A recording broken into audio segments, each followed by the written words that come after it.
Before showing you the table YouTube really we did a while ago about blaming Rabbi Pinto, and indicated clearly the YouTube show that it is a libel.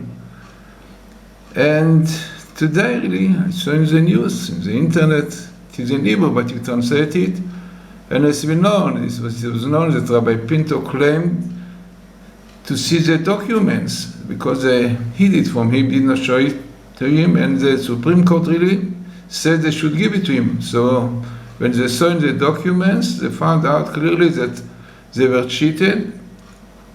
The court was cheated, blaming him. As it was found out, is what you have here in the internet coming out, is the news which came today. There's the testimonies, the evidence of the officer Bracha, which unfortunately committed suicide because of them. So those statements were hidden. Usteru merab Pinto, the written, Tomcho, they support the version of the Rabbi Pinto, according to him, the money was not given at all as bribery. So this is really, was a libel. And we know, unfortunately, the Erev Rab mixed altitude, and they hate rabbis, definitely rabbis who had great influence on people, bring a lot of people Baalei Tshuva to become Baal Tshuva, Orthodox, as it is known, especially Rabbi Pinto. We just now we see really in the YouTube who is he and how great he is, a tzaddik, and really doing a lot of Rabin Chas and Chesed. So let us see what that YouTube we did a while ago. Clearly now with the news, you can see that I was right.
Studying and all the time trying to teach, to go around, to help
something, unfortunately, is written that as a result of despising rabbis and Torah, so Chas v'Shalom, Israel can lose parts of their land, which exactly happened in the Katif, the Katif disengagement of what well at that time also they stopped supporting rabbis. And here exactly is written, וניסחתם מעל אדמה, you will be uprooted from the land, we shall bring to you. As definitely is written before, because discussing Torah bring this kind of uprooting from the land. Then also looking into other verses, תזנערו מרקר בסתר, curse will be this one who try to eat his friend. Hiddenly, it's not known now, but definitely speaks about this kind of damage that people is doing to his friend. Now, what is also interesting here, that you have the name of the institution, which is Shuva Israel. It's written really Shuva Israel, can come in one sentence, but you have Shuva Israel here. You see Shuva Israel. With Israel means it's the best meeting of Shuva Israel in this book of Deuteronomy. And then, again, we see clearly, as we said, Hashamat, the blaming of Yoshiyahu, Pinto, it is a libel. It's a libel, so really you have this minimal Torah Hashamat, the blaming of Yoshiyahu, Pinto, Atzadik, the righteous one, is a libel of people want to harm him. And again, is written here, Shotrechem, your policemen, Adaber Baki. So about them, the Torah says that Shotrechem, Adabra Be'eznehem, I was speaking their words, this verse, and amazingly, coming here clearly, Hashamat, blaming. Yadati, אחרי מותי Moses said after my death, I know there will be corruption. Yeah, unfortunately, corruption is really found in these places. So, what we see at the table, as we said, the most interesting is this meeting of the Torah with Yoshiyahu Pinto, and the name of the institution Shuva Israel, and